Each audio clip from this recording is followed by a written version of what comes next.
Sir మీ cinema చలో కానీ భీష్మ కానీ రష్మిక గారు చాలా ప్లస్ అయ్యారు ఆ సినిమాలకి ఆ కథలకి. ఈ సినిమా కూడా స్టార్టింగ్ రష్మిక గారిని తీసుకున్నారు. ఆవిడ ఎందుకు డ్రాప్ అయ్యారు? మళ్ళీ ఈ సినిమాలో ఏమైనా స్పెషల్ అపియరెన్స్గా కనిపించే అవకాశం ఉంది? యాక్చువల్లీ అండి మా సినిమా ఒప్పుకునే టైంకే రష్మికకి ఇంకొక 2 సినిమాలు ఉన్నాయి ప్యారలల్గా. అండ్ ఇంక్లూడింగ్ అంటే 2 సినిమాలు హిందీలో ఉన్నాయి అండ్ ఇంక్లూడింగ్ పుష్ప కూడా ఉంది. సో ఎప్పుడైతే మేము డేట్లు ఇస్తున్నామో సేమ్ డేట్లన్నీ కూడా మిగతా సినిమాలకు కూడా ఉన్నాయి. సో ఇక అసలు అందరూ ఎట్లా ఉంటుందంటే ఇక 2 డేస్కి లేదా 3 డేస్కి షెడ్యూల్స్ ప్లాన్ చేసుకోలేక అది ఎవరికి ఫీజిబుల్ కాదని చెప్పి సో ఈ సినిమా వరకు ఓకే డ్రాప్ అవుదాం అని అనుకున్నామండి. సో మొత్తం అందరూ కలిసి ప్రొడక్షన్ మేము అందరం కలిసి తీసుకున్న కాల్ అండి. స్పెషల్ అపియరెన్స్ అంటే స్పెషల్ అపియరెన్స్కి అసలు స్కోప్ లేదు ఈ సినిమాలో. సో దీంట్లో అయితే ఏం లేదండి. వెంకీ గారు, పుష్ప అనగానే డేవిడ్ వార్నర్ గారు గుర్తొస్తారు మనకి.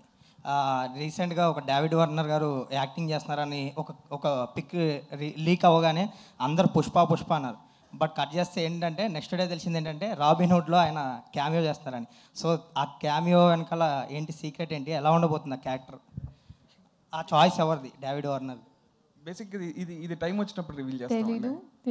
గుర్తులేదు మర్చిపోయాను.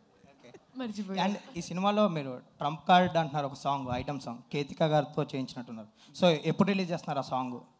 మీ టీం కూడా చాలా కాన్ఫిడెంట్గా చెప్తున్నారు ఆ సాంగ్ గురించి. సో అది బేసిక్గా అది ఒక స్పెషల్ కాన్సెప్ట్ సాంగ్ అనండి. సగం ఐటమ్ సాంగ్ ఉంటుంది, సగం హీరో హీరోయిన్తో ఉంటుందండి. సో అది ఒకసారి అందరితో డిస్కస్ చేసి ఎప్పుడు రిలీజ్ చేస్తే బెటర్ అని దాన్ని బట్టి ఇస్తామండి. నితిన్ గారు, మీరు ఎక్స్ట్రాడినరీ మెన్ టైంలో శ్రీలీల గారు సరిగ్గా డేట్స్ ఇవ్వలేదు అయ్యని ఫన్నీ వేలో చెప్పారు. ఈ సినిమాకి బాగానే ఇచ్చారా డేట్స్, కావాల్సిన డేట్స్? అప్పుడు చాలా బిజీగా ఉన్నారు ఆవిడ. మీరు ఆ ప్రెస్ మీట్లో కూడా చెప్పారు వెంకీకి. లేదు, ఈ సినిమాకి బాగా ఇచ్చింది డేట్స్ అంటే బాగా కోఆపరేట్ చేసింది. ఈ ఇయర్ మీరు చూస్తే లిటరలీ నేను ఏ సినిమా ఒప్పుకోలేదండి. నేను literally I put everything into this film.